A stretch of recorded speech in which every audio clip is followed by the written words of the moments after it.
कि त्यागी लोग भी इनको निकालेंगे, फिर अपने आप को दीपक त्यागी कहना छोड़ के घूम घूम के नफरती चिंटू कहेंगे।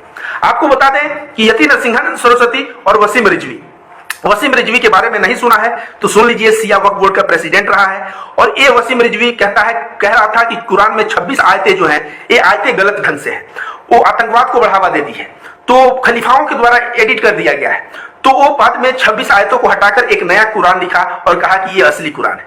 उससे हिंदू मुस्लिम दंगे नहीं भड़के। क्यों? क्योंकि मुसलमान अपना उग्र रूप नहीं दिखाया और मुसलमान समझ गया है कि कहीं ना कहीं यति नरसिंहानंद और वसीम रिजवी जैसे कुत्ते ये भौंकेंगे कब? जब तक जो है रिएक्ट किया जाएगा तो भौंकेंगे, रिएक्शन छोड़ दीजिए तब देखिए ये शांत पड़ जाएंगे। दूसरे ये ऐसे कुत्ते हैं कि ये कब भौंकेंगे? जब पीछे मालिक खड़ा रहेगा तो भौंकेंगे, जैसे मालिक चला गया ये भौंकना बंद कर देंगे। आज योगी मोदी की सरकार है, इनको जितना भौंकना है भौंकने दीजिए, कल को सरकार चली जाएगी, इनके ऊपर कार्रवाई होगा। कार्रवाई कानूनन ही होगा, संविधान के दायरे में ही होगा। लेकिन आप देखिएगा, मैं रविकांत भारती अनाउंस करता हूं कि अपने बिल के अंदर घुसे हुए मिलेंगे। ये लोग चर्चा कर रहे थे, दोनों के दोनों मिले और मिलके चर्चा क्या कर रहे थे? तो चर्चा कर रहे थे, जो वसीम रिजवी कहा कि कुरान की 26 आयतों को हटा दिया, असली कुरान अब हो गया, वो वसीम रिजवी कह रहा है कि कुरान को मानने वाला कैसा होगा? उसमें लिखा हुआ है काफिरों को मारो, मतलब हिंदुओं को मार दो। एक संदर्भ नहीं बताएगा। भागवत गीता में भी कहा है, अर्जुन उठा और मार लोगों को, उठ और मार लोगों को। तो किस संदर्भ में अगर संदर्भ हटा दिया जाए और कहा जाए कि भगवान श्री कृष्ण या कुरान कहता है इनको मारने को, तो यह सरासर गलत बात है, यह नाइंसाफी है, यह बेईमानी है, यह देश में नफरत फैलाने का, देश में हिंदू मुसलमान लड़वाने का, देश में दंगे फैलाने का एक षड्यंत्र बस है। तो यसीम रिजवी उसमें कहता है कि मोहम्मद पैगंबर के ऊपर कहता है कि उनकी बीवी जो खादिजा पहली बीवी थी वो बहुत पैसे वाली थी और उनका उम्र 2 गुना था, लेकिन मोहम्मद साहब इतने लालची थे कि पैसे के लालच में उनसे शादी कर लिया, भले वो उम्र में 2 गुनी औरत थी। इनका अगर उम्र 20 था तो उनका 40 था। तो मैं इस वसीम रिजवी से बता दूं कि पैगंबर मोहम्मद की जाके एक बार जिंदगी और पढ़ो और पाओगे कि उनके पास जितने पैसे दान में आते थे वो शाम तक सारे पैसे बट जाते थे, उनके हाथों में एक फूटी कौड़ी तक नहीं रह जाती थी। तो इस तरह की जो बातें कर रहे हो, मैं समझ रहा हूं इस बात करने का। देखिए भाजपा में जो है शहनवाज हुसैन और नकवी, ये 2 ही मुसलमान लोग हैं। एक तीसरा जो है वसीम रिजवी एक ऐसा प्यादा मिला है जो पार्टी का मेंबर नहीं है, और पार्टी का मेंबर नहीं है और इसका कार्य क्या है? इसका कार्य है किसी तरह मुसलमान के भावनाओं को आहत करके उनको उग्र कर देना, और वो उग्र हो जाए तो उसका फायदा बाद में जो है राजनीतिक फायदा लिया जा सके। यति नरसिंहानंद ये कह रहा है हमारी बातों को सामाजिक दृष्टि से देखा जाए, राजनीतिक नहीं। तुम पूर्ण रूप से राजनीतिक दलाली कर रहे हो।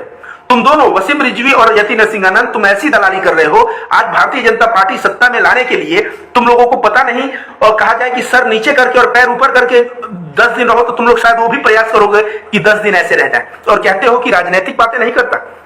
तो आप लोगों को यही बता दूं कि यति नरसिंहानंद सरस्वती और वसीम रिजवी, इन दोनों का एक उद्देश्य है, और ये दोनों पहले अलग अलग नफरत परोसते थे, लेकिन अब दोनों देख रहा हूं दासरा मंदिर में बैठे दिख रहे हैं और वहां से नफरत फैला रहे हैं।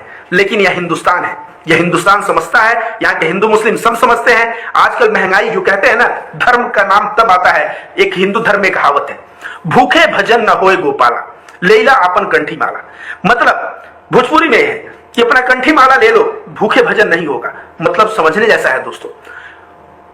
ये जो आजकल महंगाई की मार, लोग जो भूख इंडेक्स में गिर रहे हैं ना, भूख इतनी बढ़ गई है कि अब इनको बोलो कि राम मंदिर फलाना ठिकाना, इनको अब सूझ नहीं रहा है, और वो अब राम मंदिर और फलाना ठिकाना छोड़ के अब सरकार का जो है ना गर्दन पकड़ने पे आ गए हैं कि पेट्रोल डीजल की दाम को कम करो। और उनको जो उपचुनाव में औकात दिखाया है, तो पेट्रोल और डीजल के दाम को कम करने में ये जो है पूर्ण रूप से घुटने टेकी सरकार, और घुटने टेकी है। अभी पेट्रोल डीजल के दाम कम हुआ है, आगे देखिए, अभी पूरी की पूरी कहानी बाकी है, आगे देखिए क्या होता है।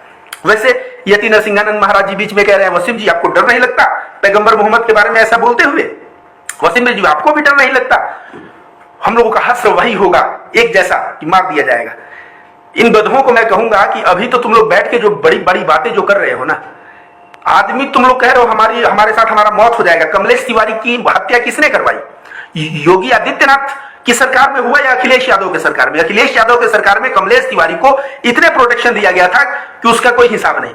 योगी आदित्यनाथ आए और बोले बहुत अच्छा मुर्गा है, इसको काट डालो, और इसको काटने से जो है हिंदुओं को में एकता बढ़ेगी और मुसलमानों के प्रति द्वेष बढ़ेगा। और क्या हुआ?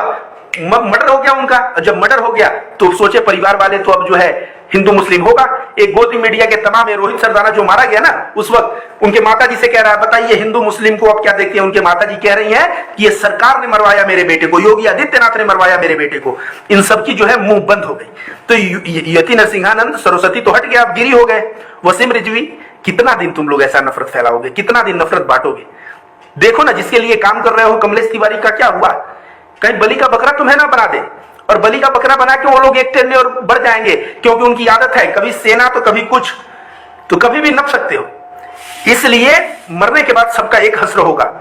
इसलिए जी रहे हो तो आध्यात्मिक हिंदूवाद जो कहता है, हिंदुत्व जो कहता है, वो सर्वे भवन्तु सुखिनः, सभी से प्रेम कर लो और सभी को एक जैसा मानो। मरने के बाद ऐसा ना हो कि मुंह दिखाने लायक ना रहो। एक नफरती चिंटू से मैं मिला था, मरते वक्त क्या कह रहा है पता है? मुझे माफ कर दो। और वो नफरत फैलाने का कार्य करता था। उसको कैंसर हो गया तो बोल रहा है मुझे माफ कर दो। तो ऐसे बहुत सारे नफरती चिंटू को मैं तुम्हें दिखा दूंगा, और तुम लोगों का भी दुकान ज्यादा दिन चलने वाला नहीं है। जब तक जो है ये बातें कर रहे हो कर लो। और तुम सभी जानते हो कि योगी आदित्यनाथ इस बार गए तो सेंटर में बीजेपी गया, और उसके बाद जो है स्थिति बुरी हो जाएगी। स्थिति बुरी इसलिए हो जाएगी कि अभी योगी आदित्यनाथ, मोदी जी तुम लोगों को ऊपर जो संविधान के दायरे में जो कार्रवाई होता है, वो कार्रवाई पे बहुत थोड़ा सा उम्र खाली, मुसलमान नाम होने से ही 1-2 साल जेल में रह लो। लेकिन तुम लोग जैसे नफरती चिंटू, पुष्पेंद्र कुल जैसे नफरती चिंटू, कितने भी नफरत फैलाओ, लेकिन तुम लोगों के ऊपर कोई एक्शन लिया नहीं जा रहा है। जब सरकार बदलेगी तो एक्शन लिया जाएगा। और कौन लेगा एक्शन? संवैधानिक दायरे में लेगा, दूसरी सरकार लेगी। लेकिन जब संवैधानिक दायरे में जब लेगा तो तुम लोग अच्छे से अंदर जाओगे और वहां पे जाके चक्की पीसोगे। इसलिए बुद्धि, अभी भी बुद्धि बची हो तो बुद्धि को खोल लो, और नहीं तो कहते हैं ना, ऊपर वाले के घर में देर है पर अंधेर नहीं। गलत करोगे तो उसका नतीजा गलत आएगा। धन्यवाद दोस्तों।